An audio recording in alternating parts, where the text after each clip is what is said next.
Tere tulemast kuulama ja vaatama Miks mitte podcasti järjekordset episoodi. Tänane episood tuleb natukene teistsugune. Meid kutsuti külla cv.ee tööelu podcasti ja rääkisime seal erinevatest teemadest, nagu näiteks kuidas tulla Austraaliasse, kuidas leida oma esimest tööd ning arvasime, et seal oli väga palju head informatsiooni, nii et suur aitäh Karlile cv.ee tööelu podcastist. Oli väga tore külas käia ning loodan, et ka teile see meeldib, kuna ilmselgelt me oleme Austraalias ja Karl on Eestis, siis pidime salvestama üle interneti, nii et võib-olla heli ei ole maailma kõige parem, aga usun ikkagi, et see sisu seal on väärt kraam, nii et teile kindlasti meeldib. Ja teiseks, enne kui tänase episoodi juurde läheme, siis tuletan meelde, et Soulehe suur Eesti müük on hetkel avatud, ehk siis soulehe.com veebipoes kasutades koodi Eesti25 on võimalik tellida Eestisse ehteid kõigest 4 eurose saatmiskuluga ja ehted jõuavad Eesti juulikuus, nii et kasutage seda võimalust, kus saab väga-väga soodsalt tellida Eestisse endale ehteid. Head kuulamist! Öelge hästi konkreetne number, kui üks noor praegu täna kuulab, mis summaga ta võiks ikkagi Austraaliasse sisse tulla? Meie eesmärk oli jaanuarist septembrini tööd teha ja siis oktoobrist detsembrini puhata. Üks guugeldab lihtsalt töökohti, teine laseb CV-sid laiali ja võib-olla siis kolmekesi oled, siis kolmas hakkab üle helistama neid. Töö on hea, nii hea. Kui tööle, siis rõõmuga. Tere tulemast kuulama järgmist cv.ee tööelublogi episoodi. See episood on natukene eriline, sest see on meie esimene online episood ja oleme täna külla kutsunud Hansu ja Brenda otse Austraaliast, sest Austraalia on just see, kuhu tavaliselt noored lähevad oma esimest jobaticali otsima, töötama, reisima ja miks mitte siis Austraalia. Tere Hans, Brenda! Tere! Nii, alustame kohe sellest, et te peate ühte vägevat podcasti ja te toodate hästi palju contenti sotsmeediasse, mille nimi on siis, selle konto nimi on Miks mitte. Rääkige natuke endast, et mis see tähendab, miks mitte? Et miks mitte Austraaliasse tulla? Ei teagi, kumb alustab. Miks mitte on suures pildis meie üks elumoto, kust sai tegelikult see nimi. Selle konto nimi muutus, ma ütleks, pool aastat tagasi. Ja selle nimi algselt ei olnudki miks mitte. Konto algas lihtsalt sellest, et me jagasime perele ja sõpradele, mis me teeme Austraalias ja kuidas meil läheb. Aga mingi hetk hakkas sinna tulema ka nii-öelda võõrast rahvast. Ja siis ühel hetkel tundus, et inimesed soovisid rohkem teada ja kuidagi orgaaniliselt see nüüd siis siiani välja jõudnud. Aga miks mitte on selles mõttes, et kui tuleb mõte, et midagi teha ja see on hirmus, siis tavaliselt meist kumbki ütleb, et aga proovime, miks mitte. Just ja oligi, kuna ise, kui sa käid selle teekonna läbi, alustades teises riigis, siis sa pead lihtsalt otsima seda informatsiooni metsikult palju välja, ehk siis mõtlesime, et me oleme juba selle töö kõik ära teinud mitu aastat tagasi, et miks mitte kõike seda jagada teiste inimestega, kes tahavad seda teha. Okei, aga hüppame siis kohe teema juurde. Kõik, kes muidugi tahavad, võivad minna nende miks mitte kontot followma ja kuulama podcast Spotify's, ma arvan Apple Pay's ka ja YouTube'is. Ja Instagram ja Facebook mõlemad aktiivsetel, nii palju kui mina vähemalt tean. Ja TikTok ka veel juurde. No võt need kõige populaarsem kanal siis tänasel päeval juurde tulnud. Okei, aga räägime esimestest sammudest. Miks te nagu üldse arvate, et tegelikult lähme tagasi korra enne esimeste sammude juurde minemist üldse, et miks te arvate, et Austraalia on nii populaarne ja esimene valik tavaliselt noortel? Mina arvan, et see on lihtsalt nagu tänapäeval kõike, mis meile meeldib tarbida teha, see on väga mugavaks tehtud. See on kuidagi väga loogiline, siin on selline suur turg, mis tahab sellist lihtsat tööd, mis tavaliselt noortele või alustavatele noortele väga sobib. Ja see kuidagi struktuur on siin Austraalias väga hea juba olemas. Kindlasti mängib rolli ka soe kliima. Et Põhjamaalt ju kõik tahavad päikest ja ma arvan, et see on üks koht, mille pärast siia tullakse. Ja ma ei teagi, mis siin muud, ma arvan jah, et Eesti selles mõttes nii väike, et sul keegi tuttav on käinud, keegi midagi toredat rääkinud või kuskil pilte näinud, siis kuidagi see on nii loogiline, et siia tullakse ja siin käiakse. Kuidas teil tekkis mõte või mis teid ajendas kõige enam minema ikkagi Austraaliasse? Sest tegelikult ju töötada saab Euroopas, töötada saab Ameerikas, Kanadas, igal pool saab töötada. Absoluutselt. Tema oli süüdi või siis oleneb kumba pidi ma näitan, aga see Brenda tuli ütles mulle, et lähme Austraaliasse ja mulle meeldib väga reisida ka, nii et mina ütlesin, et lähme siis. Mina ei tea, kus kohast minul see tuli, sellepärast, et mul on väga kaua aega. Ma mäletan väga noorest saati, ma arvasin, et kohe kui ma saan, ma lähen kuskile soojale maale ja plaan ei olnudki siia tulla tegelikult elama, vaid lihtsalt tuleme vaatame, mis saab. Reisimine oli põhieesmärk, miks me ju siia tulime ja mina lihtsalt tahtsin minna reisima ja mulle väga külm ei meeldi, nii et see oli üks osa sellest, miks ja ma arvan, et aasta enne, kui me siia jõudsime, me käisime reisil päris mitmel ja need kõik reisid kestsid siuke 7 päeva. Ja see oligi, et aga ma ei taha ainult 7 päevaks sooja riiki minna, et tuleb minna kuskile kauemaks ja kuidas see finantsiliselt võimalik on. Juba sellepärast tundus kõige loogilisem valik Austraalia, kuigi see oli mul kunagi varasemalt juba kuskilt sees, ma ei tea miks. No ja võin enda poolt öelda, et kui mina olen käinud Austraalias ja mind ajendas eelkõige just see, et enne sellist karjääri tegemist käia korra ikkagi välismaal, vaadata, kuidas mujal maailmas asjad käivad ja miks mitte teha seda just noorena, et noorena on ju palju lihtsam neid asju teha, eks. Ja sellest nagu tulenevalt lähmegi järgmise selle nii-öelda siis punkti juurde, et esimesed sammud, et kui üks nüüd noor või siis miks mitte ka keskealine mõtleb üldse, et Austraaliasse tulla tööle, et mis need esimesed sammud on? Ma üritasin nagu mingisuguse kondikava paika panna, aga üritame nagu vaadata neid asju nagu eraldi, et mis see viisavärk on, et milline üldse võimalus on viisadega tulla? Et ongi Austraalia eriti, kui sa oled siis hetkel alla 30 aasta vana, siis on see nii-öelda kõige populaarsem viisa ongi working holiday viisa. See siis lubab sul elada ja töötada Austraalias.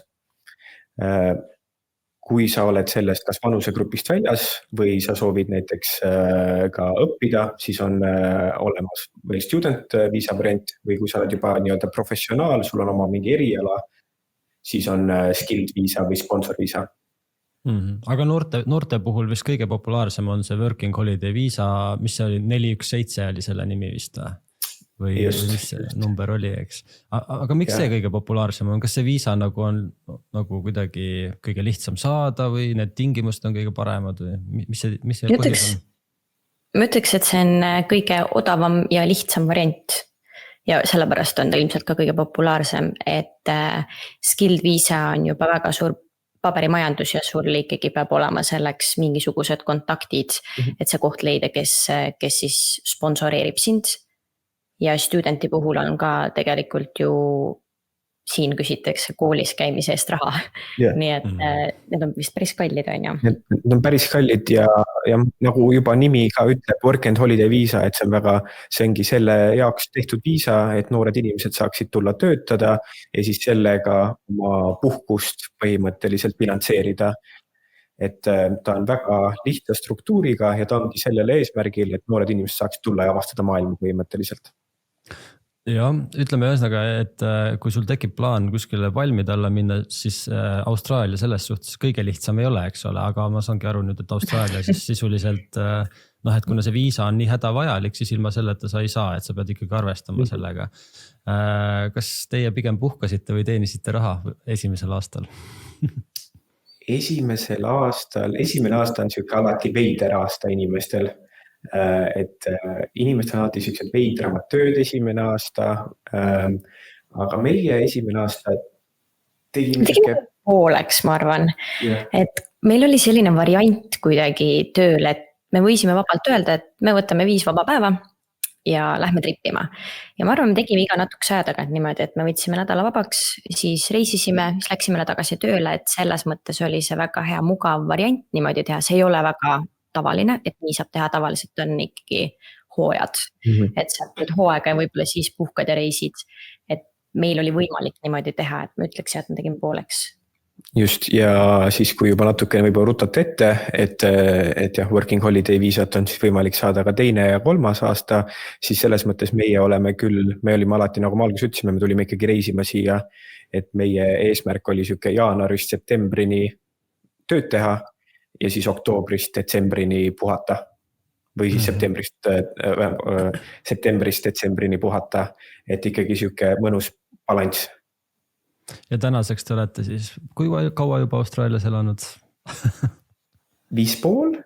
Septembris saab 6 aastat, jah. Yeah. No, aga ikkagi ma saan aru, et klassikaliselt noored tulevad sinna paariks aastaks tegemagi sellist karjääripausi või enne seda, kui nad tööturule sisenevad, tahavad natuke reisida, et siis nad ühendavad selle reisimise ja töö, et natuke taskuraha teenida.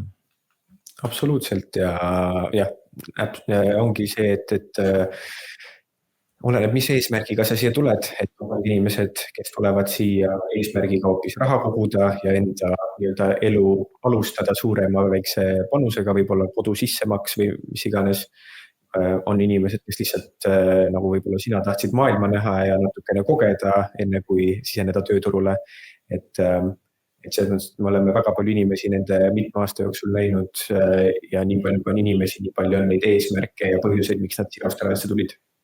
Aga suures laastus nad ikkagi, me võime nagu pooleks nad ikkagi tõmmata, et need inimesed, kes tulevad siia koduraha teenima, siis nemad ikkagi elavad mõnikord ekstreemsemates olukordades ja võib-olla lähevad tagasi koju nende juttudega võib-olla, kus oli väga-väga raske töö ja võib-olla ei olnud kõige paremad elamistingimused. Aga natuke paksema rahakotiga versus siis need inimesed, kes tulevad siia seiklema, et nemad siis teenivad raha ja on võimalik teha alati mõlemat ja teenida väga häid summasid samal ajal, kui sa siis käid ja reisid ja avastad ja võib-olla elad natuke paremates kohtades.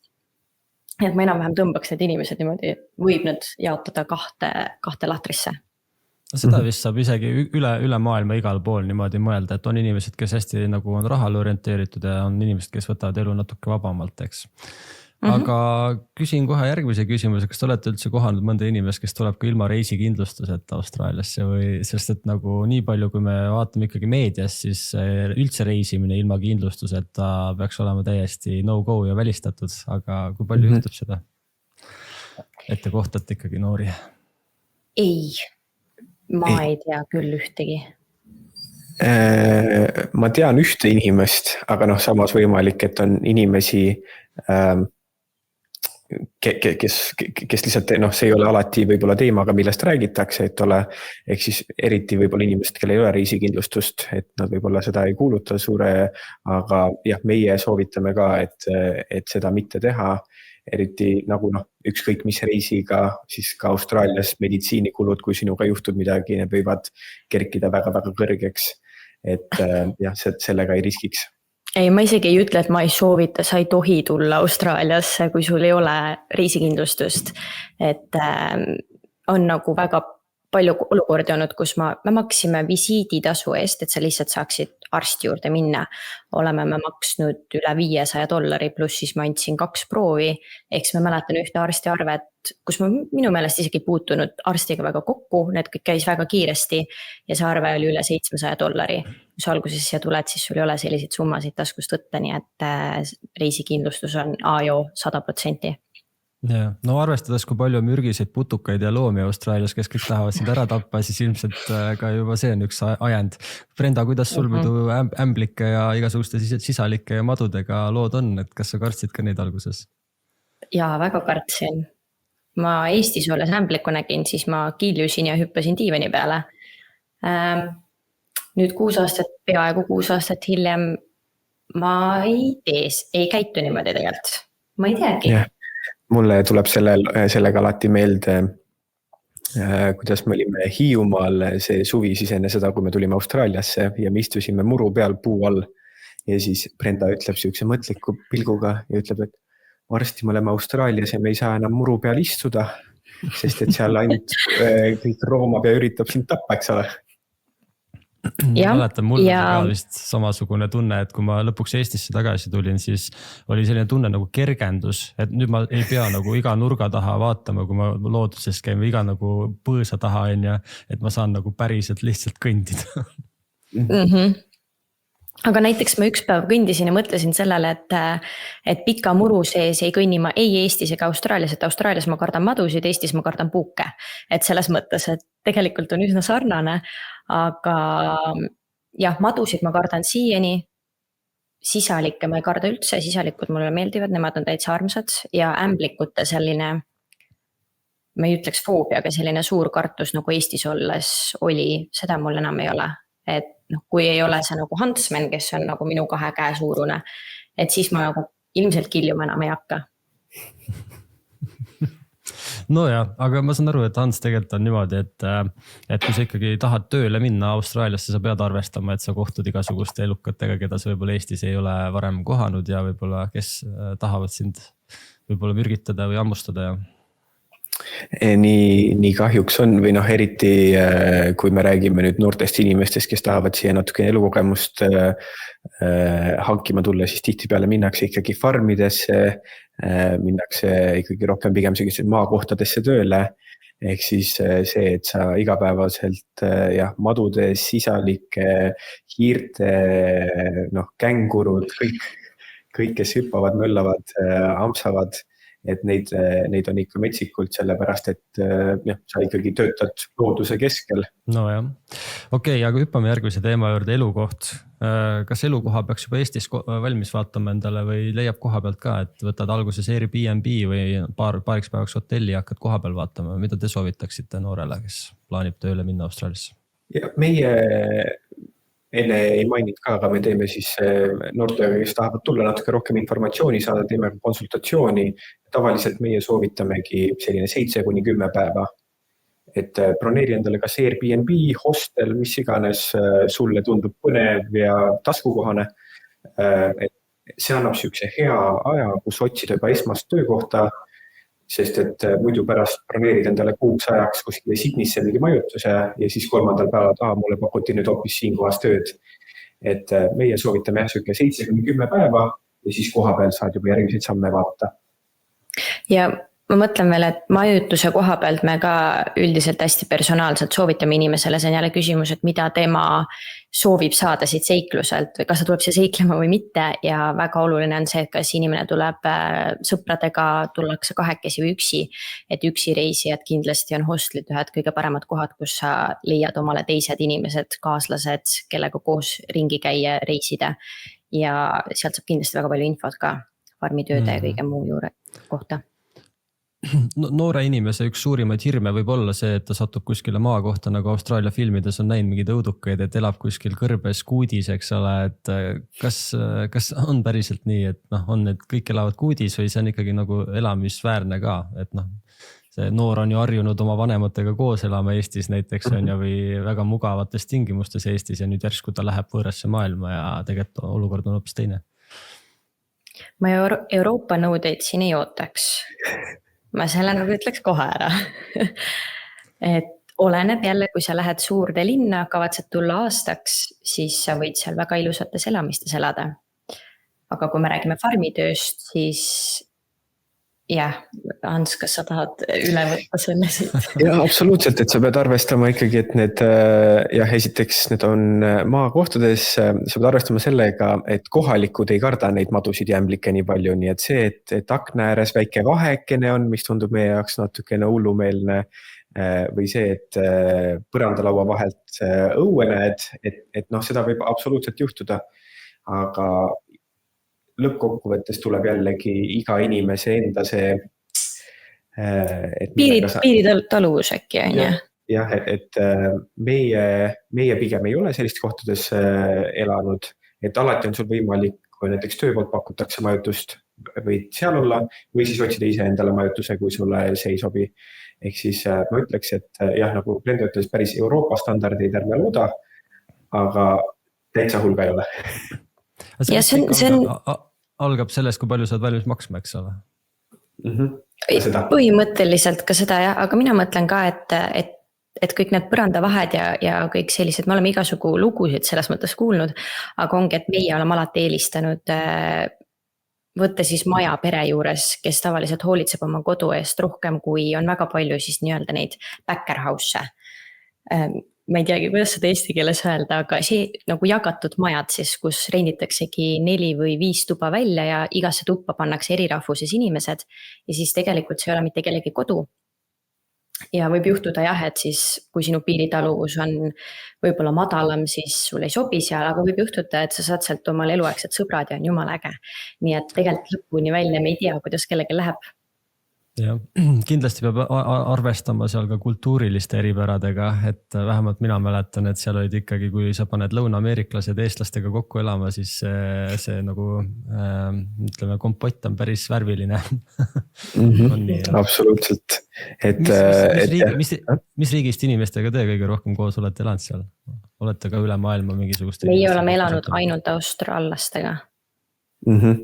Meie, ma ei tea, kas see kuidagi on meie eesmärk olnud või kuidagi niimoodi ühe öö me oleme elanud ühe India poisiga koos, aga siis tema kolis välja ja ütles, et tema meiega koos ei taha elada. Ei tea, miks? See oli vist sellepärast, et tal oli nagu siuke väga magus stiil enne seda, kus ta nii-öelda üüris ühte tuba, aga kuna majaomanik ei olnud teistesse tubadesse midagi leidnud, siis ta põhimõtteliselt maksis ühe toa üüri terve maja eest.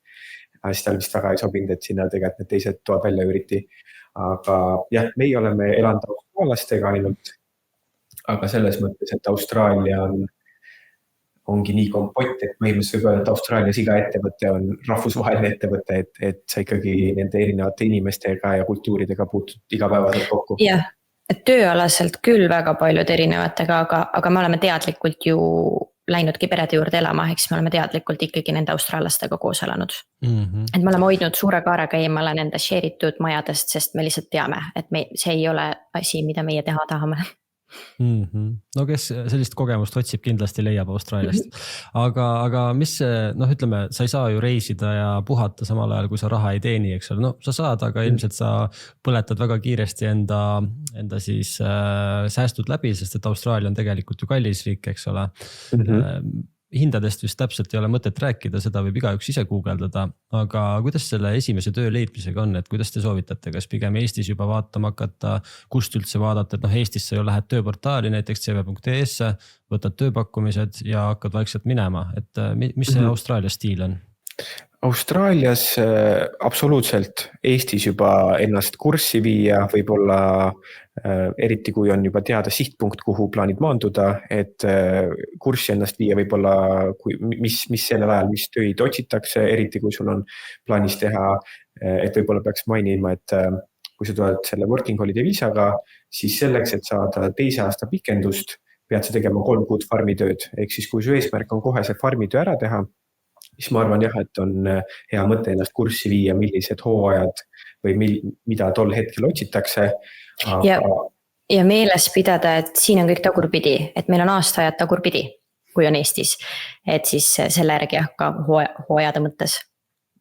Ja et on võimalik muidugi otsida, aga pigem ikkagi austraallastele ja farmeritele meeldib, kui sa oled siin juba koha peal, sest ma ütleks, et üks asi, et nagu sa ütlesid, meil käib pigem tööportaal Eestis on ju, võib-olla e-mail, et need on nagu põhiasjad, siis austraallastele kindlasti väga meeldib telefonis rääkida. Ehk siis see on juba üks võib-olla tõkke, mis võib olla, kui sa Eestis otsid tööd, aga ütleme niimoodi, et kõige tähtsam asi on see, et sa oleksid ise aktiivne ja siis, kui sa oled ise aktiivne, siis sa leiad selle tööga 100% usun sellesse. Selle, eriti tänapäeva noortel võib päris raske olla, eks ole, Austraalias alguses siis kohaneda sellega, et nad on kõik harjunud internetis tegema või siis Messengeris ja nüüd järsku saavad telefonikõne austraallase käest, kes on ilmselt jõhkra aktsendiga, eks ole, siis see Austraalia aktsent kuskil võib-olla mingi farmeril on meeletult raskesti arusaadav, eks ole. Kuidas keeleoskusega on, et kas see saab ka ilma keeleoskuseta hakkama või pigem ikkagi peaks inglise keelt ka rääkima? Mina olen ehe näide. Ma tulin niimoodi siia, et mina ei rääkinud inglise keelt. Ja tegelikult tuleb siia väga-väga palju inimesi, kes ei oska inglise keelt. ja ma isegi ei tee nalja, ma tean, et väga paljud eestlased mõtlevad nüüd ja väga paljud eestlased on mulle seda öelnud ka, et me teame küll neid eestlasi, kes ütlevad, nad ei räägi inglise keelt, et küll nad ikka natukene midagi oskavad. Ma päriselt ei osanud, ma päriselt ei rääkinud inglise keelt. Hello ja thank you. Ja ma küll tulin koos teiste inimestega, aga sain hakkama ja olen siin. Ja väga palju inimesi Aasiast tuleb väga palju inimesi siia, kes ei oska ühtegi sõna inglise keelt ja neid inimesi väga palju ja saab vabalt kehakeel, me saame sellega hakkama. Aga kui oled üksikreisija näiteks, kas üksikreisijal nagu soovitaksite ilma inglise keeleta, sest tegelikult sa pead ju mingisuguseid neid maksu- ja tolliameti mingid koode taga ajama, pangas tegema endale kontod, eks ole, et kas sa saaksid ilma hakkama, ilma inglise keeleta, kui sa üksi oleksid? See on väga raske, see oli mulle väga raske, ta on nagu mentaalselt juba väga raske, aga ma usun, et see on võimalik, sest meil on olemas internet, me saame tõlkida ja kui see üks inimene peaks siis minema kohe, ma tean, et sellised inimesed võivad tulla ja saada siis kohe kuskile eestlaste juurde ja suhelda eestlastega, siis ta ei õpigi seda inglise keelt, mille pärast minul läks väga kaua aega inglise keele õppega. Aga kui selline inimene tuleb ja läheb kohe hostlisse, kus on kõik teised temasugused, tal ei jää muud üle, seal tekib lihtsalt upu või uju olukord ja see siis upu või ujud, nii et nagu muud üle ei jää, nii et mina arvan, et saab küll. Või nagu väga palju inimesi tulevad ja ma näen, et nad saavad hakkama lõpuks. See on kõva sõna ikkagi, et sa nii kaua, Brenda, oled seal hakkama saanud ja algusest juba julgesid minna ja ise tahtsid minna, nagu Hans ütles, et vedasid Hansu sellisesse riiki. Aga Hans, kuidas sulle tundub, et kas noored peaksid pigem nagu sihtima selliseid lihtsamaid töid seal, entry level nagu töökohti, lihtsalt sellepärast, et esiteks on working holiday viisa, sa pead oma farmipäevasid tegema, kui sa tahad viisat pikendada, eks ole, ja nii edasi. Pluss see võib-olla võimaldab natuke paindlikumalt reisida, et kui sa kuskil koolis midagi õppisid, et kas tasub üldse proovima minna kohe seda sama eriala tööd otsima või midagi? Jah, see on jällegi, tuleb natukene sellest skoobist, et mida sa tahad siia tulla tegema ja teine asi on, et mina ikkagi soovitan kõigepealt vähemalt esimene aasta, ma soovitan teha need 3 kuud farmi ära, sest et me oleme näinud neid inimesi enne ka, kes võib-olla sul ongi kas oma eriala või sa lihtsalt tahad olla linnas võib-olla, kus on natukene mugavam, kus on paremad tingimused ja siis neile lõpuks nii väga meeldib Austraalias, aga nad ei teinud seda 3 kuud ära ja siis neil ei olegi muud varianti, muidugi on alati variandid mingisugused õppeviisad, aga see working holiday viisa on kõige lihtsam. Ehk siis ma pigem alguses suunaks oma eesmärgid sinna ja siis, kui sul tegelikult 3 kuud on tehtud, siis sul on juba 1,5 aastat nii-öelda kindlustatud. Ehk siis sa võid juba, kui sa tahad oma erialast tööd teha, mine proovi seda ja kui sul on võimalik, et sulle ka meeldib see nii-öelda lihtsam töö, sest et see võib ka väga mitme olla siin Austraalias. No vot siis. Ja ilmselt teie blogist ja sotsmeediast saab väga palju erinevaid asju lugeda ka selle kohta, et üldse milline elukoht valida nagu asukoha mõttes on ja Austraalia on nii suur, et Austraalia on ju pindalalt sama suur kui terve Euroopa kokku, eks. Et seda troopilisemat ilma, natuke külmemat, jahedamat, sellist kargemat kõrbekliimat võib-olla, mis iganes, eks. Aga räägime töö leidmisest võib-olla natuke veel pikemalt selles võtmes, et milline see üks ettevalmistus üldse peaks olema noorel, et kui ta tahab täna tööd leida nüüd välismaal või Austraalias, Austraalia näitel praegu hakkame vaatama, et kas ta peaks mingi CV tegema. Mäletan, mina läksin kuskile maa kohta, tegin mingi lehmadega selfisid enam-vähem ja panin oma CV-sse mingi hobusega pilte ja mingi murutraktori peal, kus ma sitta vedasin. et kas selline asi on vajalik üldse või tegelikult võid täitsa tavaliselt CV-ga hakkama saada? Meie tegime ju sama. Meil oli ka Kanadaga pildid ette tehtud. Tegelikult ametlikult Austraalia CV-del ei olegi pilte. Ja miks see nii on? Võimalik, et nüüdseks juba on kõik need, eks ole, mitte diskrimineerimis, et sa ei teagi, kes seal teisel pool on. Mina endiselt soovitaks pilte panna, minu CV-s on pilt siiamaani ja meil need Kanadaga pildid on ka. Mina mingil määral, kuigi ärge oodake seda, et kui te plaanite farmi kandideerida ja teil on Kanadaga pilt CV-s, eks ole, et see näitab, et te ka farmer olete. Aga mina usun, et Austraaliast on ka natuke krutskiga inimesed, et nad näevad ikkagi seda, et okei, see vend on läinud vähemalt sinna vanaema juurde või mis iganes ja teinud selle pildi ära. Et temas on mingi see hakkaja, et ta ei saanud lihtsalt mingit suvalist asja välja. Ja mina arvan, et see pildi, et ma tean, et on inimesi Austraalias, kes ütlevad, et ära pane pilti, sest see ei ole soovitatud siin või see ametlikult ei ole nii. Aga kui sul ikkagi, kui sa mõtled farmeri nagu, me alati mõtleme, et kui sa istud farmeri pingis, sul on CV-pataka sees, siis see pilt on see ju, mis tähelepanu võib tõmmata. Et ma pigem ikkagi paneks pildi, aga see on puhtalt meie eelistus. Me ei saa öelda, et kas see on õige või vale selles mõttes, aga... Ja osad farmerid minul näiteks palusid üldse saata endast eraldi pilt pärast hiljem nagu, et nagu seda nii-öelda praeguses olukorras pilti saada. No ilmselt mingi füüsilise tööga oli tegemist, ma ei mäleta täpselt, et siis võib-olla veenduda selles, et ma päriselt olen ka füüsiliselt võimekas või ma ei tea, miks see vajalik. See võib olla küll põhjus, jah.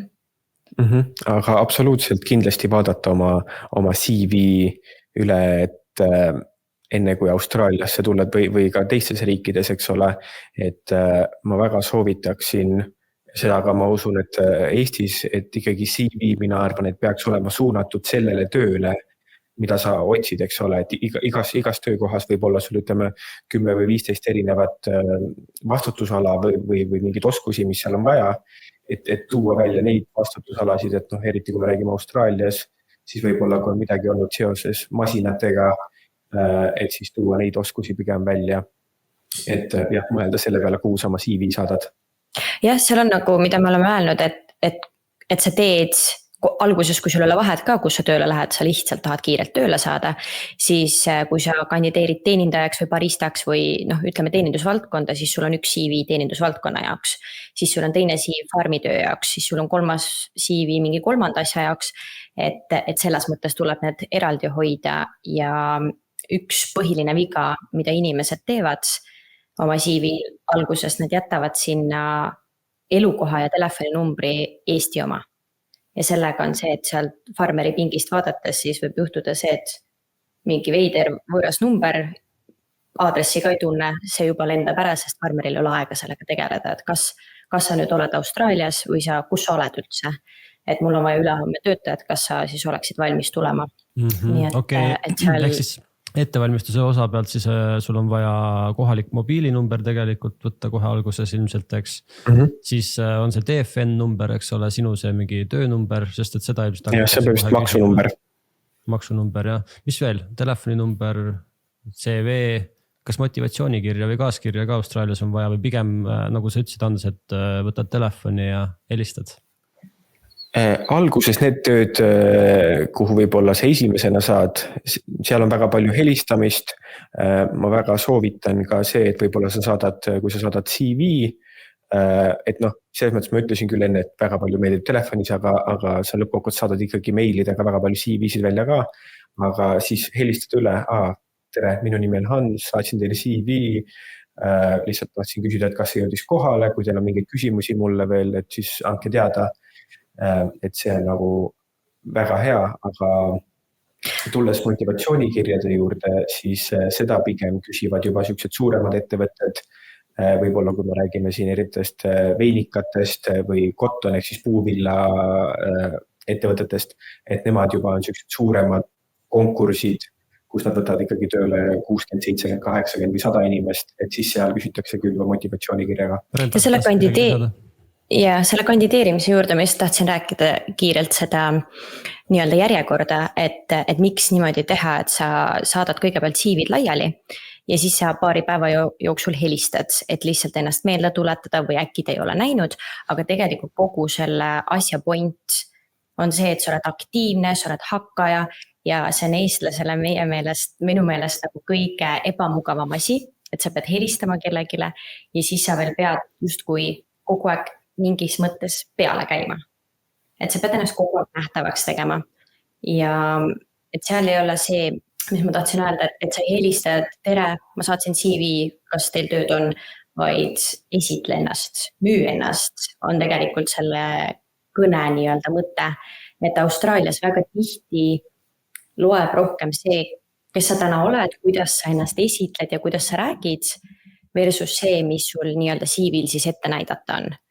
et farmeritel on käed-jalad tööd täis, neil on nii kiire elu kogu aeg, et võimalik, et neil ongi ülehomme töötaja ära läinud, ülehomme tähendab, läheb töötaja ära ja sina täna õigel ajal helistad talle ja ta ei peaks sellega tegelema, et tal on mingi tule homme siia. Et selliseid juhtumeid on väga palju tegelikult.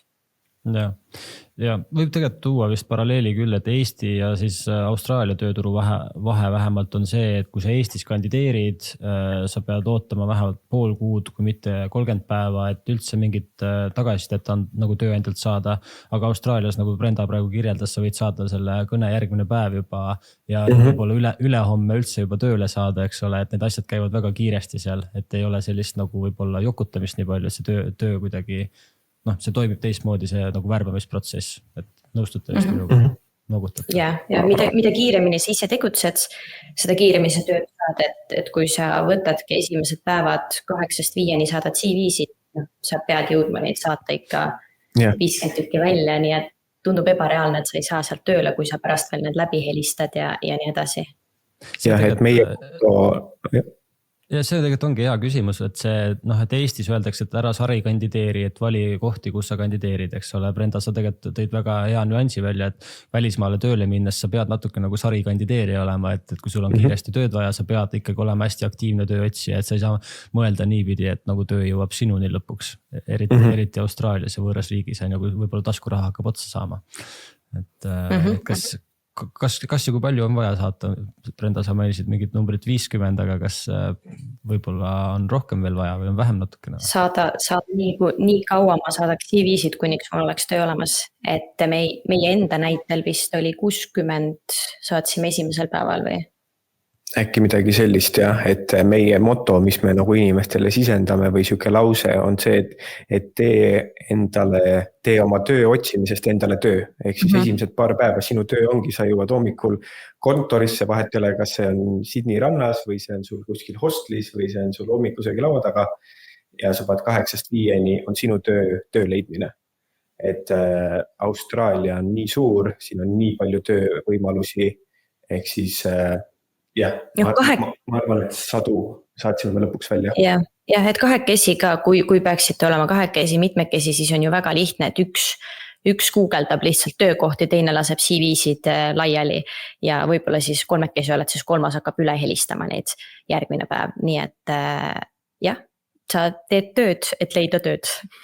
See on päris äge moto tegelikult jah, et võiks isegi Eestis võib-olla samasugust asja mõelda, et ikka kui sa töö kaotad, siis sa võiksid nagu mõelda niipidi, et sa mitte ei võta nagu puhkust, et see ei ole sinu jaoks puhkus, vaid see on nüüd siis nii-öelda järgmine töö, mis on siis etapp järgmise töö leidmiseks.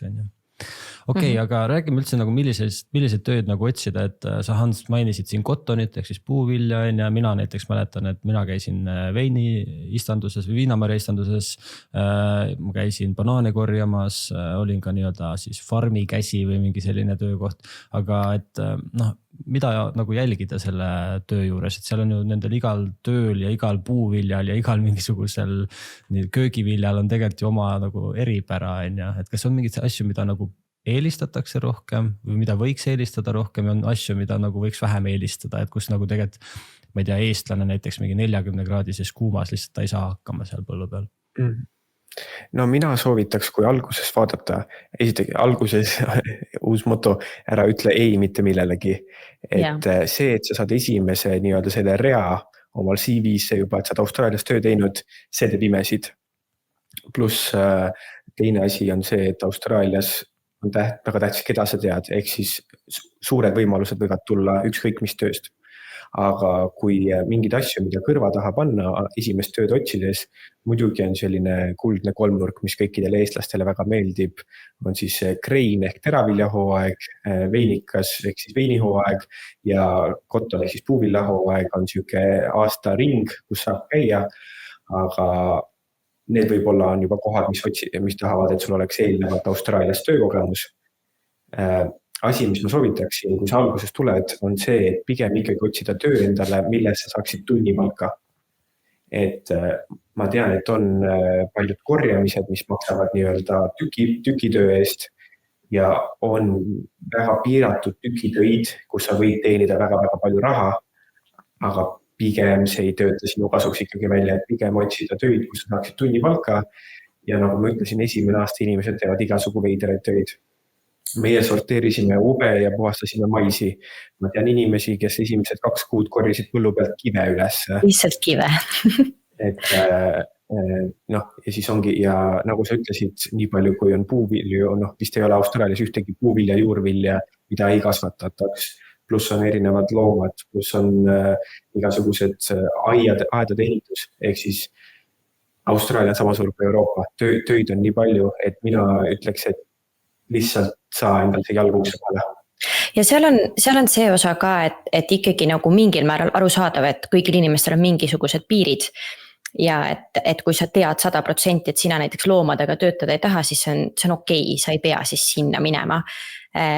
Minu jaoks oli see näiteks välistatud, aga selles mõttes ma tahan öelda, et enda standardid tuleb täie kalla lasta, et nagu ma üritan öelda hästi viisakalt seda, et põhimõtteliselt mitte kedagi, mitte ühtegi farmerit tegelikult suures pildis ei huvita, mis haridus sul Eestis on või mis töökogemus isegi on, et suures pildis ikkagi loeb see, tihti Austraalias üleüldiselt loeb see rohkem, et keda sa tead, kui see, mida sa tead. Ehk siis ka tihti võib olla alguses sinu soovitaja näiteks inimene, kelle juures sa rentisid tuba. Et meil näiteks on olnud soovitaja meie maja omanik ja austraallased väga kuulavad teisi austraallasi nii-öelda. Et see võib ka väga suurt nagu rolli mängida, aga ühesõnaga minu mõte oli see, et tavaliselt inimestel saab see ego hästi nagu haiget alguses. Ja siis mõnikord juhtub, et inimesed jäävad lõksu sinna. Et ma tean inimesi, kes on 3-4 kuud kodus istunud, ütlevad, nad ei leia tööd. Minu jaoks ei ole see väga variant, et seal on nagu mitu varianti, miks inimene ei pruugi tööd leida, on see, et ta ei ole valmis liikuma.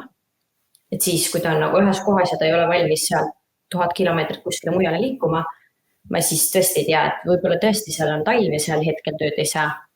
Aga väga tihti ongi see, et inimestel on mingisugune haridus või mingisugune enda level ja siis ta ütlebki, et aga tema ei lähe kuskile võib-olla nii-öelda korjama või pakkima juurvilju. Et siis lihtsalt mine tee kas või 2 nädalat, et saada see endale CV-sse ja sa rohkem ei pea kunagi tegema seda. Oli siis kogu mõte.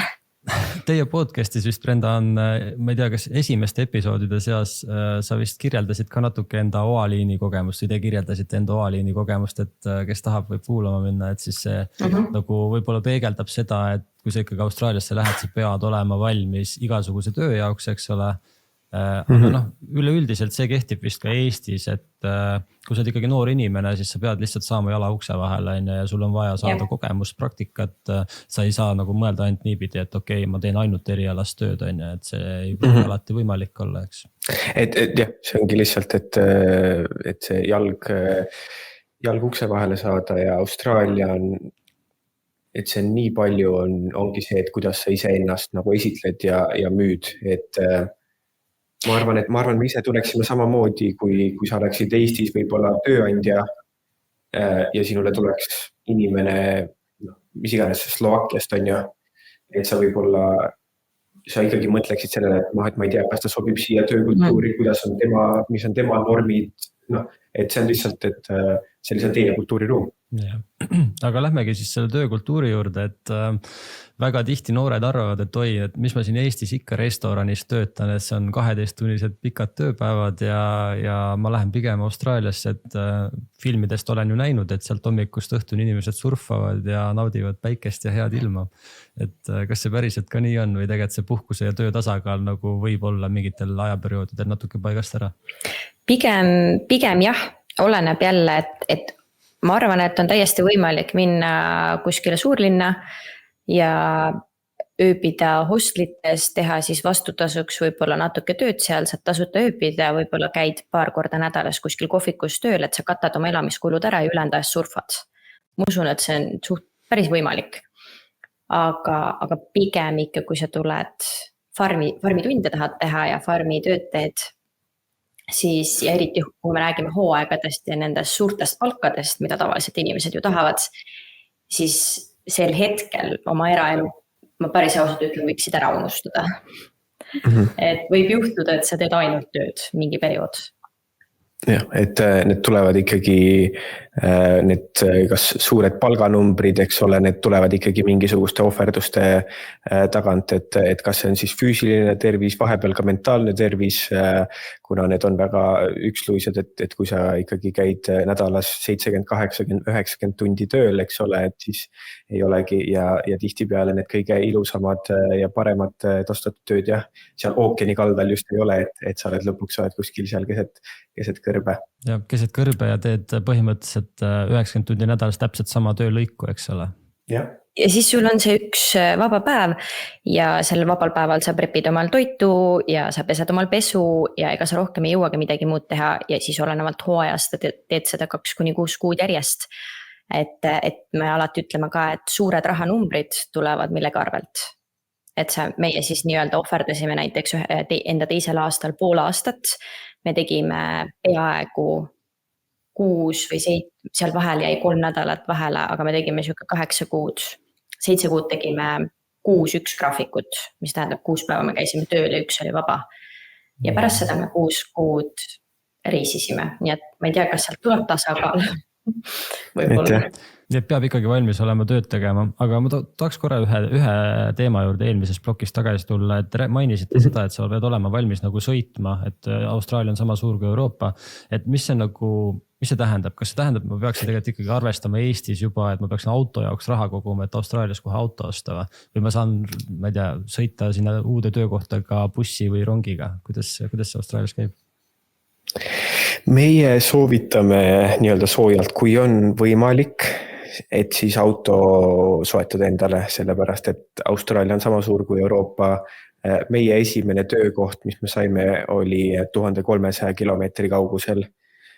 Jah, sinna oleks saanud ka bussiga, aga tihtipeale paljud farmerid tahavad, et sa saaksid ise nii-öelda tööle.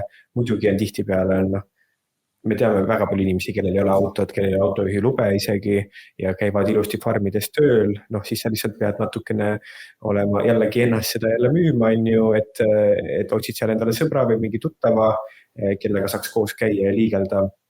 Aga see on nii suures riigis, see on metsik vabadus ja siin, kuna see riik on nii suur, siis seda ühistranspordi võrgustikku võib-olla, mida meie arvame, et Tartu-Tallinna vahelt käib 23 korda päevas buss ja iga 5 minuti tagant enam-vähem, et sihukest asja ikkagi siin ei ole. Ja maapiirkondades üldse ei saa ühistranspordiga kuskile farmi sul ju bussi sõida, et on võimalik ja väga paljud reisivad nii parem ja lihtsam ja see võib avada väga palju rohkem nii-öelda tööuksi ikkagi, kui sul on oma auto. No ilmselgelt jah, see tundub suhteliselt loogiline jah, et me Eestis võib-olla võtame seda logistilist või seda transpordiühendust infrat hästi iseenesest mõistetavalt, aga tegelikult mujal maailmas see võib-olla nii hea ei ole. Okei, aga tuleme tagasi suhtlemisoskuse juurde, et kas Austraalias sa võid olla nagu täielik introvert ka nagu eestlane või sa pead ikkagi natukene väljapoole elava inimene olema? No see on arvatavasti üks kõige keerulisem asi eestlaste jaoks alguses, eriti see kuri ja kardetud small talk, eks ole, ehk siis siuke tühja-tähja igapäeva jutu ajamine, aga ta on tähtis, ta on igapäevaelu osa siin, nii et see on alguses hästi ebaloomulik meile, et üks näide, mis ma toon esimene aasta, kus ma olin 2-3 kuud, olime Austraalias olnud, olime väikses karavanpargis, vaatasin üks naisterahvas paneb oma telki üles, oli üksinda koos oma koeraga ja ta ei saanud nagu väga hakkama seal. Ja siis ma mõtlesin, ma lähen appi talle, ja 15 minuti pärast teadsin kogu elulugu, mitu poega, mitu tütart, kes on abielus, kellel on lapsed, et austraallased lihtsalt on nii avatud. Ja lõppkokkuvõttes nad eeldavad seda ka teiselt poolt. Ehk siis, kui sa lähed kuhugi tööle, siis eestlased vahest öeldakse, et on võib-olla natukene ebaviisakad seepärast, et see lihtsalt ei tule loomulikult meie jaoks. Aga rääkides nii-öelda siis hinnatud oskustest, eestlaste puhul kindlasti on see töökus, mida nagu Austraalias hinnatakse ja see nagu järjepidevus, et eestlane on valmis, noh, nagu te ütlesite, 90 tundi nädalas töötama mingi eesmärgi nimel. Mis need sellised, ma ei tea, hinnatud oskused veel on, Brenda, mis sa võiksid välja tuua, mis nagu, et sa võiksid otsida või presenteerida nendele tööandjatele Austraalias? Teiste kultuuri erinevuste mõttes eestlaste puhul on see kindlasti, et meil on minu arust väga tugevalt sees see, et me teeme töö ära ja siis puhkame. Et ma ei viitsi käia ja lonkida kuskil ringi ja teha siestat võib-olla natukene siin ja siis teeme kuidagi aeglaselt tööd. Et eestlased on väga orienteeritud eesmärgile, nagu sa enne just ütlesid, ma arvan, et see ongi üks põhiline asi, et me oleme töökad. Eestlased tavaliselt väga heas füüsilises vormis ja me tahame kiirelt töö ära teha ja pärast puhkame, et ei ole siin niisama ringi lonkimist, nii et ma arvan, et need ongi 3 põhilist. Ma mäletan, kui mina töötasin Austraalias mingite tonga poistega koos, siis nad tegid kogu aeg smokosid iga 15 minutiga, et neil oli hästi tugev suitsusõltuvus ja suitsetamise sõltuvus, nad ahelsuitsetajad kõik, eks.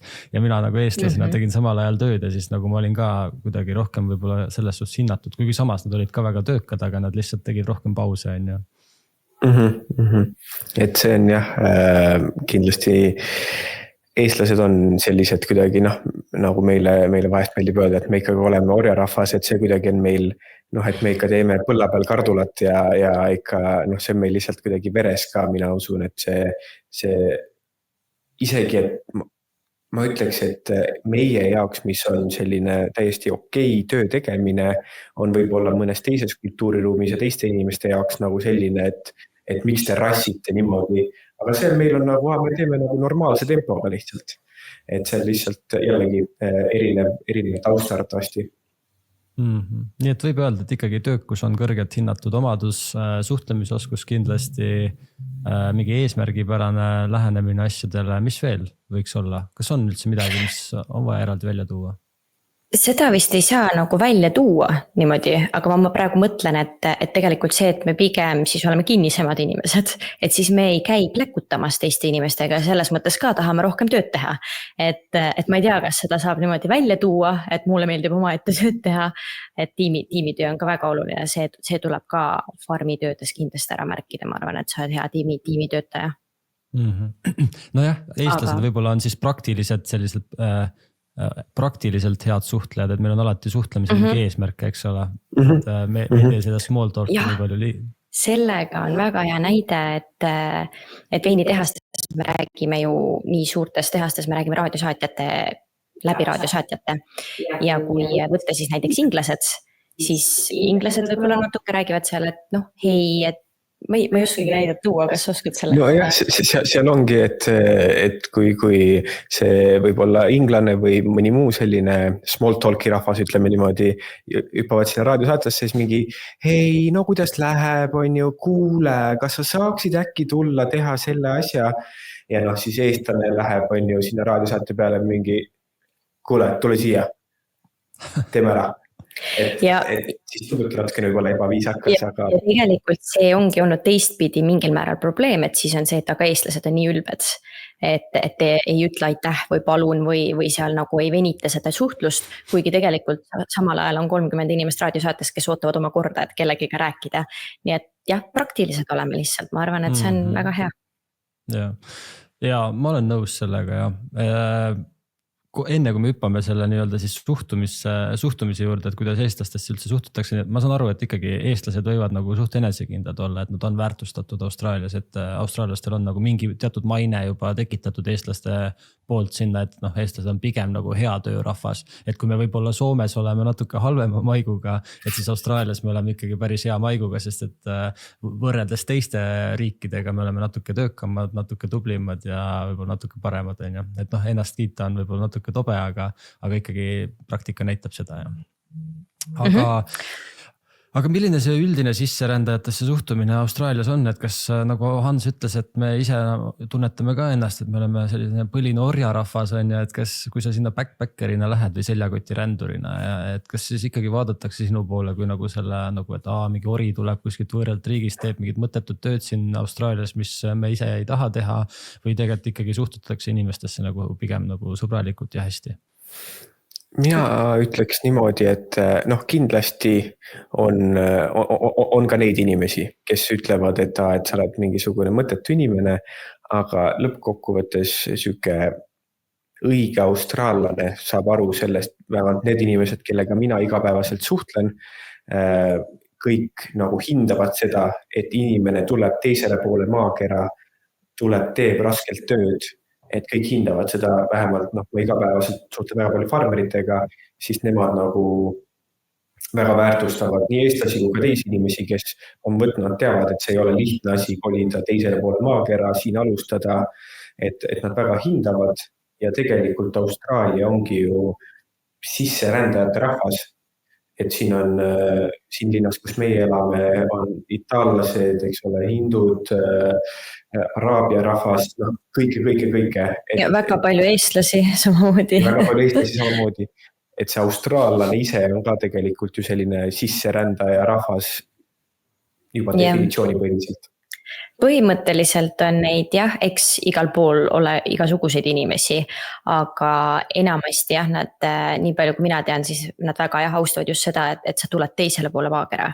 Et see on väga-väga suur asi, sa oled perest eemal ja et sa räägid mitut keelt. See on väga suur asi. Nemad ju ei räägi tegelikult, nende jaoks on inglise keel ja see on kõik, ehk siis minu meelest nii palju, kui me oleme kunagi keeltest kellegiga rääkinud, siis alati see on nagu ka selline väga kõrgelt hinnatud asi, et see on suur asi, pluss austraallased ise enamasti seda tööd teha ei taha, nii et see on ainult nii-öelda võit ju neile, kui meie siin käime. Ja üks asi, mis ma veel lisaks siin võib-olla selle töökultuuri lõpuks on see, mis minule metsikult meeldib Austraalias, on see, et nagu meil on Eestis on ka ütlus, eks ole, et töömeest ei riku, aga siin ma reaalselt tunnen, et iga inimene minu arust arvab ja tunneb ka niimoodi, et vahet ei ole, et kas sa oled koristaja, sa oled ehitaja, sa töötad farmis, sa oled pankur, sa oled advokaat, iga töö, mis on tublilt tehtud, ausalt tehtud, ainult kaunistab sind, et see mulle nagu väga-väga meeldib Austraalias. Ja siin nagu ma ütleks... Brenda, jätka. et siin täpselt ma ütleks ka seda, et kui sa ka tutvud inimestega, see, et sa inimestega tutvud igal sammul, sa lähed kodust välja ja korra peatud kuskil, kohe inimesed räägivad sinuga ja täpselt samamoodi need inimesed ei ole vahet, mis tööd sa teed. Neid kuidagi siin minu arust määratletakse ennast palju vähem enda ametina, et kuidagi ma isegi hetkel ei oska nagu näidet tuua, mismoodi siis millest muust räägitakse, aga loeb rohkem see, kes sa oled täna ja mida sa räägid praegu, kui see, mis tööd sa igapäevaselt teed. Tegelikult jälle, et see kedagi nagu suures pildis. Et siin teeb anda mingitesse lahtritesse, võib-olla Austraalias niimoodi. Ja ma olen nõus, see Hansu mõtte juurde tagasi tulles, et kui ma Austraalias käisin, ma nägin, ma käisin seal 6 aastat tagasi, eks ole, et see juba siis töötasid noored kaubanduskeskustes, nagu meil on näiteks Lidl või Rimi või Selver, eks ole, aga Eestis tollel ajal ma vaatasin, et ükski noor ei tahtnud teha kaubanduses vähemalt nagu sellises toidupoodides tööd, sest et see oli kuidagi nagu, et neile ei sobinud see, et nad igaüks valis pigem enne restoran, kus tegelikult et töö on palju raskem nagu tegelikult restoranis, aga valiti ikkagi see lihtsalt sellepärast, et see kaubanduses töötamine oli piinlik. Okei, riidepoes töötati, aga mitte nagu toidupoodides on ja. Ma ei tea, kas te ka tunnetasite seda, aga vähemalt mina nägin seda ja ma arvan, et see Hansu point oli päris õige ja Brenda sinu oma ka, et võib-olla inimesed Austraalias natuke teistmoodi vaatavad tööle otsa. Okei, aga lähme palga ja hüvede juurde, et noored tihti mõtlevad, et ma hakkan nii palju nagu pappi teenima nüüd, kui ma lähen Austraaliasse. Ilmselgelt seal on võimalik teenida, seal on väga palju teenimisvõimalusi, kui sa tööd ka teed. Mis palgatasemest me üldse räägime, nagu, kui me võrdleme Eestit ja ma ei tea, Eestis lihtsama töötegijad versus Austraalias lihtsama töötegijad, mis see hinnavahe on või mis see nii-öelda palgavahe on ja mis see nagu elamiskulude vahe on? no ma võin öelda niimoodi, et enamus siuke farmitöö ja lihttöö, mida alguses võib-olla noor inimene teeb, kui ta Austraaliasse tuleb, on ikkagi pigem selline lihttöö, ehk siis sa oled casual töötaja, ehk siis vist Eestis on põhimõtteliselt käsundusleping on sarnane nii-öelda töösuhe. Ja selle, ütleme, siuke miinimumpalk hetkel on $30 tunnis. Ehk siis see jääb siis sinna kuskile 18 euro kanti. Et vaat nüüd mul Eesti palgatase ei ole, ma ei ole nii kaua Eestis tööl käinud ega tööd pakkunud kellelegi, ehk siis sa oskad kindlasti lisada selle osas, et see on kindlasti palk, millest üks inimene suudab, kui sa käid siis vähemalt täistunni nädalas tööl, et vabalt kõik elamispinna pluss söök, jook ilusti elab väga ära. Okei, palgatase, see sisenev palk, siis kui kiiresti on võimalik sellest nagu esimesest palgatasemest ülespoole saada, et kas sa pead midagi juurde õppima või, sest mina mäletan, mina õppisin näiteks tõstukijuhiks Austraalias, et ma olen nüüd turundaja, kes on paberitega ka tõstukijuht, eks ole. Et aga on mingisugust asju, mis aitavad hästi kiiresti nagu palgatasemel tõusta ka või? Kindlasti see tõstuki load või üldse sellised masinaload ja masinakogemus on eriti sellisel lihttööl on väga suur pluss, et tavaliselt, kus need hästi suured, et tegelikult võib-olla see baaspalk isegi sealt $30 või $35 juurest väga palju kõrgemale ei lähe, aga kus tulevadki siis need suured summad on need ületunnid. Ehk siis kui on, ma ei tea, kas Eestis üldse on sarnast asja, aga näiteks puuvillal, greinil, veinil on national awardid, ehk siis põhimõtteliselt riiklikult paika pandud, et selles tööstuses sa pead vähemalt teenima nii palju, kui sa teed ületunde nii palju, riigipühal nii palju, et ma ei tea, kas Eestis on üldse tööstuse põhiselt mingisuguseid riiklikke dokumente või eeskirju, aga seal on juba need, mis palk võib tõusta $40, $50, $60 need ületunnid, aga see ütles väga õigesti, et see ongi kas tõstukijuhi, sul on mingi masinaoskus, et see on see, kuidas sa saad, et see võib olla kõrgema tasustatud töökoha endale. Autojuhiload kindlasti annavad ka suure eelise, ma kujutan ette, et kui sul on vaja transportida mingisuguseid asju ühest kohast teise, et siis see farmer või siis see tööandja saab loota sinu peale kui autojuhi peale, eks? Absoluutselt ja teab, et sa saad ise liikuda tööle, pluss see võib jällegi, kui tal võib olla ka mingid teisi töötajad, kellel ei ole seda autojuhiluba, siis ta teab, et sina võib-olla saad kedagi sõidutada, et see on alati pluss. Brenda, sina olid vist inimene, kes tegi Austraalias load ja kuidas oli teha hoopis teistpidi liiklusega lube? Tead, ma alustasin Eestis ka tegelikult lubade tegemist, et ma olen teinud natukene Eestis ja lõpuni siis tegin Austraalias, aga me olime enne seda, kui ma siin load tegin vist äkki 2-3 aastat ringi sõitnud, meie elustiil oligi ringi sõita, nii et minu jaoks nii-öelda see Austraalia moodi teistpidi, tagurpidi sõitmine on loogilisem, et ilmselt nüüd, kui ma tulen Eesti, siis ma ei kujuta ette, kuidas ma seal sõitma peaksin. Aga kui tuua võrdlusesse, siis näiteks ma võiks öelda, et siin on vanuse järgi, et olenevalt osariigist ka, et siin saavad minu teada New South Walesi osariigis näiteks teha load endale 17-aastaseks. Aga et teha load väga lihtsalt, nagu mina tegin, siis võib olema üle 25 aasta.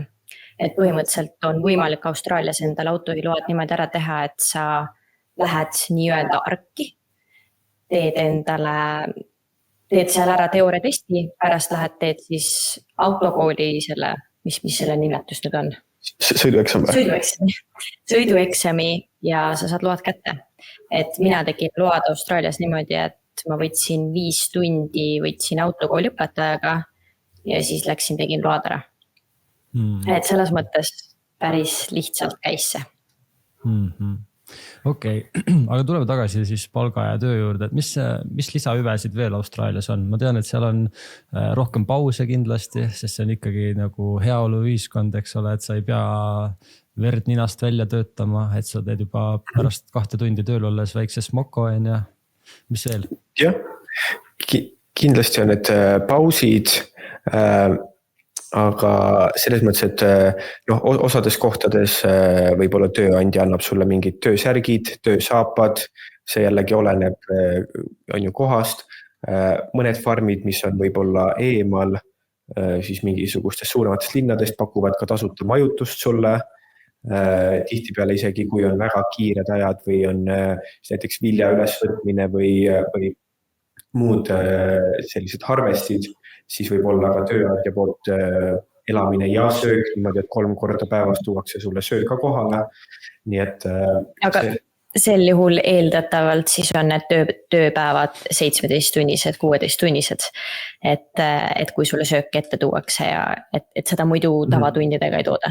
Ja, et on erinevaid ja noh, muidugi siis, kui sa juba peaksid mingi hetk minema nii-öelda täiskohaga tööle või nii nagu mina praegu käin, siis on ka need nii-öelda standardhüved, mis meil on ka Eestis, eks ole, et sul on palgaga puhkus ja sul on need haigusepäevad. Kui sa töötad selle nii-öelda casual lepingu ehk käsunduslepingu all, siis sellepärast sa saadki rohkem palka, sest et sul puudub palgaga puhkus, sul puuduvad haiguspäevad, kõik sellised asjad, need on nagu sul selle kõrgema tunni hinde sisse juba planeeritud. Aga sinul nii-öelda, kui juba täiskohaga töötaja, siis sina ju saad ka lisaks veel auto on sul töö poolt, kui autoga kulud on sul seal on ja siis kõik telefoniarved maksab sul töö kinni, telefon anti sulle sealt. Nii et need on päris suured kulud tegelikult auto osas siis. Aga need tunduvad ikkagi sellised nagu väga sarnased Euroopaga, et eks Euroopa on ka väga reguleeritud, eks ole, ja et kui võib-olla vaadata Austraaliat, Euroopat on väga palju sarnasusi, võib-olla kui kuskil Aasia riikidesse vaadata, siis hakkab väga palju erisusi sisse tulema, eks, ja Ameerikaga. Aga kuidas selle tervisekindlustusega on, et kuna te ei ole päris lepinguline, siis peadki ise kogu aeg ennast kindlustama? Et kas sul peab kogu aeg olema enda tervisekindlustus? Jah, kui sa alguses tuled, siis ei ole nii-öelda riikliku tervisekindlustussüsteemi sul ligipääsu ei ole. Loodetavasti äkki mingi hetk tuleb, ma tean näiteks Soomel ja Austraalial on siis selline mingisugune koostööleping, ehk siis näiteks kui soomlased tulevad Austraaliasse, siis nad saavad ka Austraalia nii-öelda sinna haigekassa süsteemi põhimõtteliselt ligi. Aga jah, meie soovitame siis need esimesed paar aastat, kui sa siin oled, siis jah, seda reisikindlustust hoida endal, kuhu siis tavaliselt läheb ka see tervisekindlustus alla. Okei, aga kuludest veel rääkides, palk on väga tore, sellega saab ägedaid asju teha, eks ole, aga tihti kaasnevad mingid kulud kuskil elamisega ja töötamisega, eks ole. Mis kuludest me veel võiks rääkida, näiteks elamiskulud, et kui palju ja kui tihti tuleb maksta, et kas see on kuupõhine üür tavaliselt, mida makstakse või sa võid kuidagi nagu lühemaid lepinguid teha. Ma mäletan, teil podcastis oli üks lugu sellest, kuidas te tegite, vist sõlmisite aastaajase lepingu, tahtsite sellest lahti saada. 6 kuud leppisime. 6 kuud, aga nii lihtsalt see vist ei käinud, jah? Ei, see ei käi.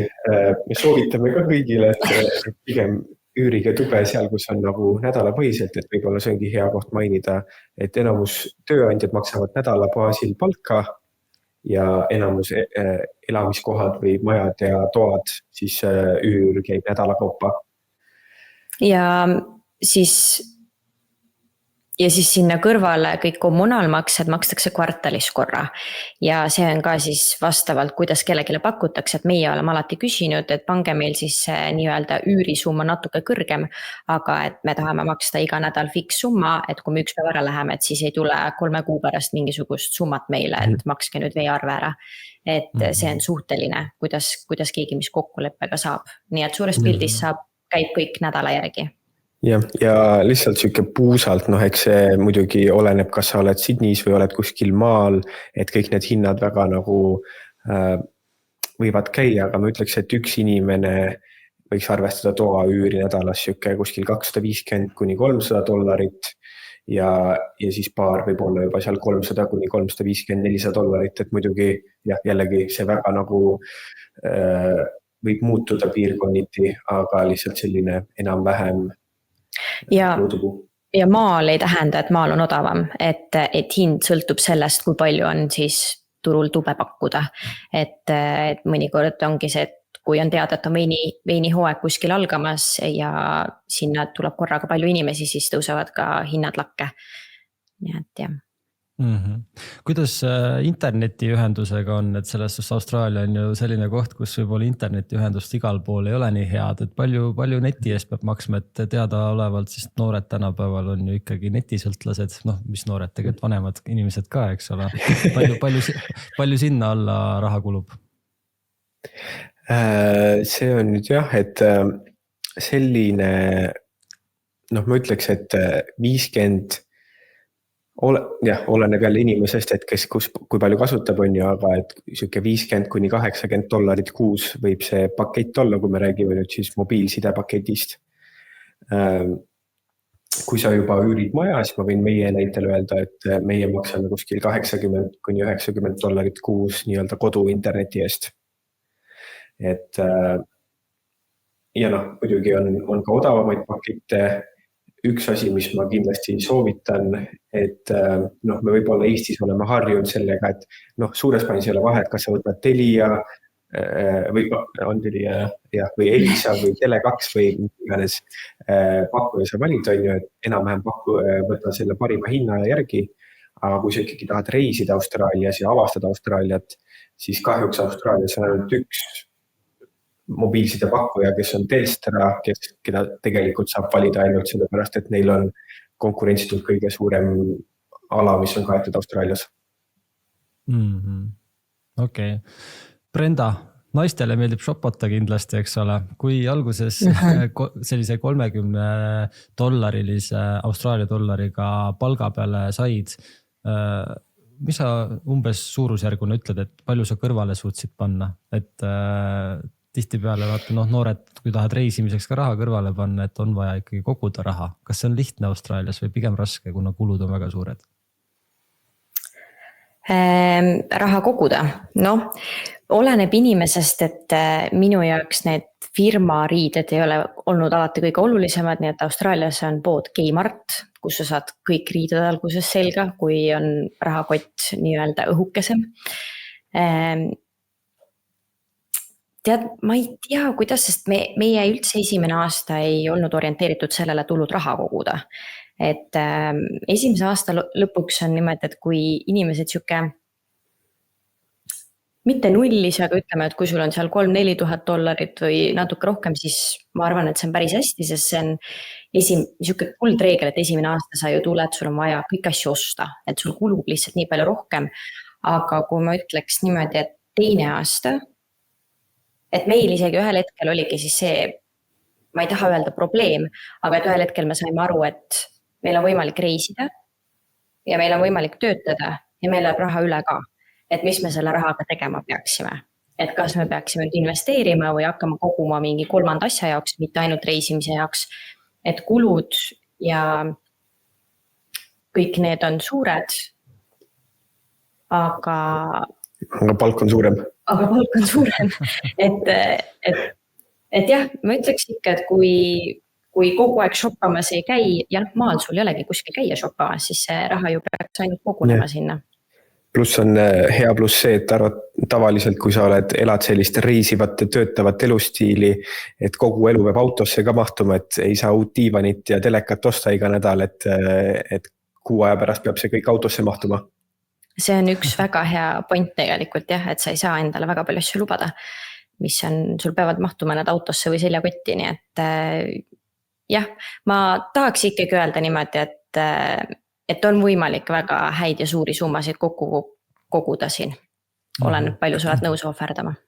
Okei, aga ma küsin niimoodi, öelge hästi konkreetne number, kui üks noor praegu täna kuulab, mis summaga ta võiks ikkagi Austraaliasse sisse tulla? Ma tean, et seal on riiklikud mingid reeglid kindlasti, aga mis summa nagu garanteerib või mingi tagab talle mingi kindlustunde, et ta nagu ei jää hätta, ta leiab selle aja jooksul endale töö normaalse ja tal ei saa see raha otsa ja ta ei pea helistama vanematele, et palun nüüd saatke ja laenake mulle mingi summa raha? No Austraalia valitsus ütleb siis selleks numbriks kuskil $5,000, €3,000. See lihtsalt seda ma täpselt ei tea, kus nad selle numbri võtnud on, aga niimoodi on kirjas. Nad võivad seda piiri peal ka küsida sinult, kas sul on see Jah. summa olemas. ja ma ütleks, et see on päris hea number. Et muidugi on seda võib-olla raske kokku koguda, aga see on selline kindlustunne, et võib-olla saad sa isegi odavam auto osta juba endale. Paar nädalat on sul aega, et leida tööd, et see on siuke kellel on, ütleme, pingetaluvus natukene kõrgem. Me teame inimesi, kes on tulnud 500 euroga. Aga see on ikka mitu aastat tagasi. Ja see on mitu aastat tagasi. Et selles mõttes sul on võimalik leida võib-olla kohe ka mingisugune, nagu Brenda enne rääkis, et sa oled kuskil hostlis, kus sa ei peagi majutuse eest maksma, aga sa kas siis koristad seal tube võib-olla või midagi teed nipet-näpet iga päev, et saad nagu tasuta elamist.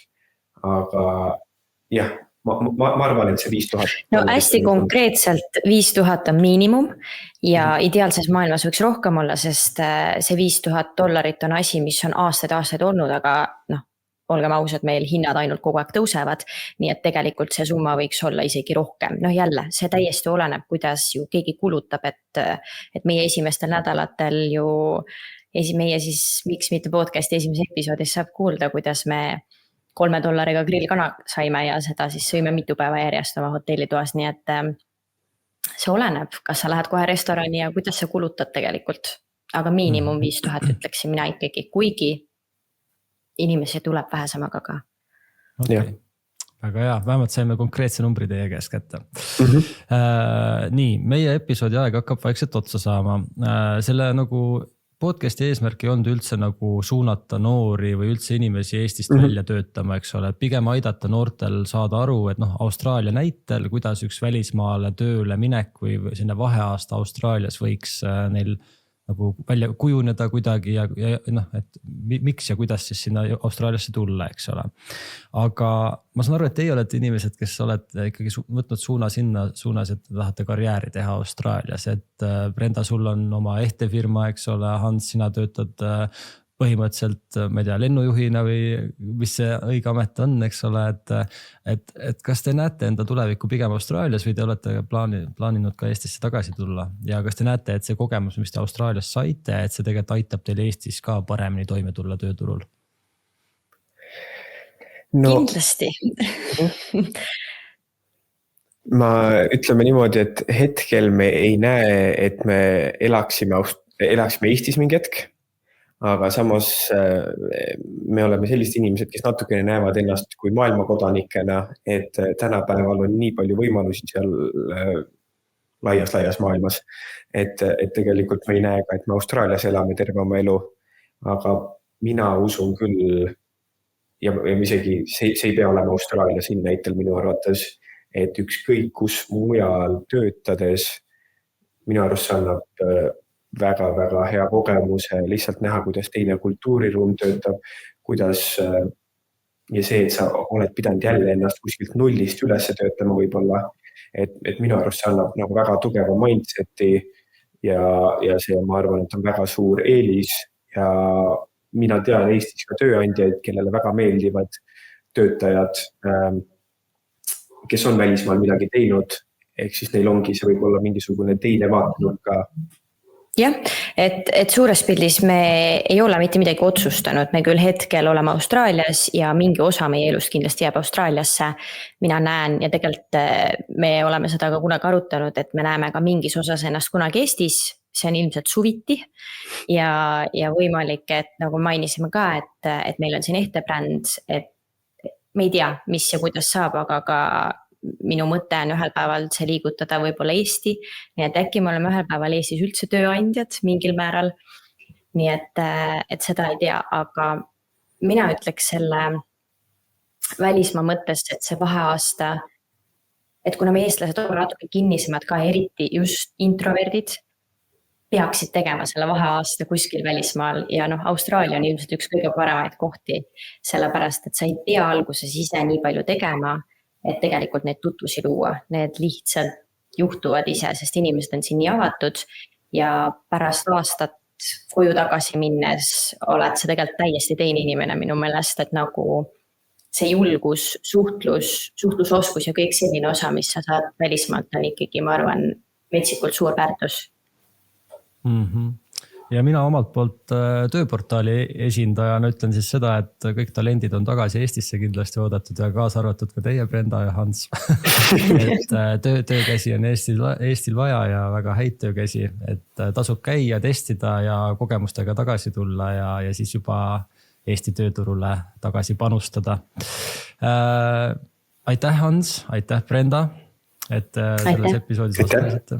Ma loodan, et kuulajatel oli huvitav ja ma kutsun üles kõiki tõesti, miks mitte siis podcasti ja teie sotsmeediat jälgima, et ma arvan, et sealt leiab noor endale vaheaastaks päris palju inspiratsiooni ja mõtteid. Nii et järgmise korrani ja peagi näeme jälle. Aitäh! Aitäh! Tšau! Kui tööle, siis rõõmuga.